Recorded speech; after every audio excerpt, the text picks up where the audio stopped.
শিক্ষাই জাতি মেরুদণ্ড। যে জাতি যত শিক্ষিত সে জাতি তত উন্নত। আমরা আশা করছি যে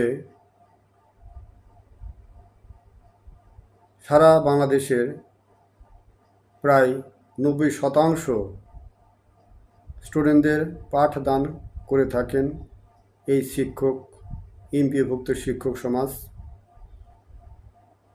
এদেরকে বৈষম্যের মধ্যে রেখে কখনো শিক্ষাকে এগিয়ে নিয়ে যাওয়া যায় না।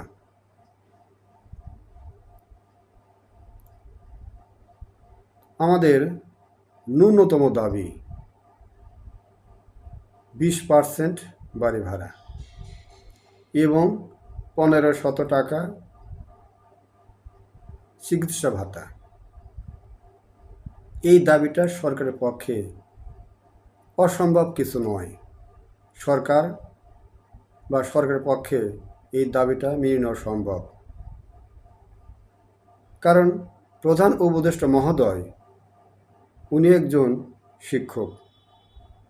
আমার বিশ্বাস যে এই অন্তর্বর্তীকালীন সরকার এই শিক্ষকদের জন্য, যেহেতু ওনারা স্বল্প সময়ের জন্য ক্ষমতায় আছেন, জাতি যাতে ওনাদের স্মরণ করে, আমার বিশ্বাস ওনারা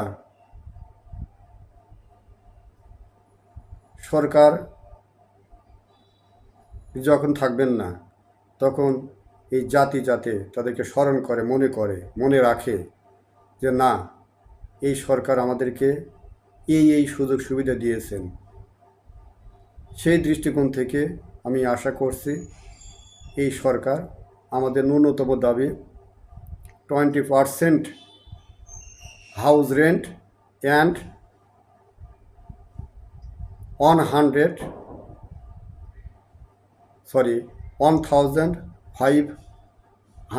টাকা মেডিকেল অ্যালাউন্স, এই দাবিটা মেনে নিয়ে অতি দ্রুতই প্রজ্ঞাপন জারি করবেন। আশা রাখতেই হয়, আশা ছাড়া তার জীবন চলে না। বেঁচে থাকা বা থাকতে হলে আশা করতে হবে, আশা নিয়ে বেঁচে থাকতে হয়। হতাশার জীবন বেশি দিন টেকে না।